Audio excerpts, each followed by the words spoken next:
Chapter 1. When Amy Arrived.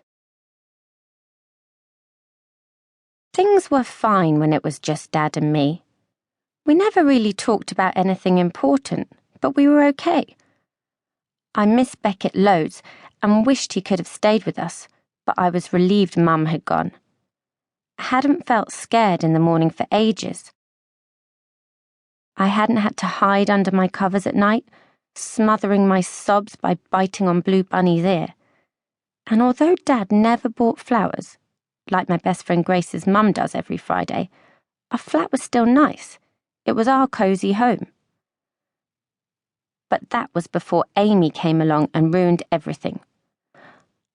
I could tell she didn't want me around from the start. The way she kept glaring at me and sighing, the way she got into a huff if Dad so much as even looked at me. She kept clinging to him like tangled ivy up a wall, batting her spidery eyelashes, whispering in his ear. If I were a piece of old furniture, Amy could have taken me along to the tip with all the other old stuff that belonged to Mum. It would have made it much easier for her to chuck me out of her life, to pretend I never existed. The worst thing was, Dad didn't even tell me she was moving in. I was there, digging through the iceberg in the freezer, looking for chips to go with eggs for our tea, and she arrived with a million black bin liners bulging with stuff. "Where on earth do you expect me to put my things, Dave?" she said, clattering up the hallway, "when this place is so full of junk?" She opens and closes our cupboard doors, slams around the flat like she owns it. She goes into my room and starts rearranging my stuff, kicking my scrapbook things under my bed, picking bits of fluff off the floor. I can't believe my eyes. She stands there with her hands on her hips, tutting like a bird, rolling her eyes like a mad person. "Put them wherever you like, babe," Dad says. "You know, make yourself at home." I wanted to punch Dad then, to wake him up. He'd gone all floppy and pathetic like he used to be with Mum, like a big, stupid, fat lump of dough. Why did he do this?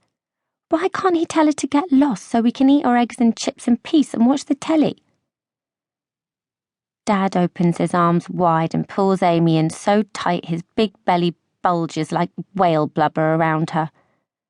"And you, mister," she says, pulling away from him and jabbing at his belly with her sharp red fingernail, "need to shed a few pounds." She pats him like he was her puppy. "Can't have my man being a big old fathead, can I?" "Look, babe," says Dad, slapping Amy's bum. "What's mine is yours. You're the woman of the house now. Do what you like with the place. I don't care."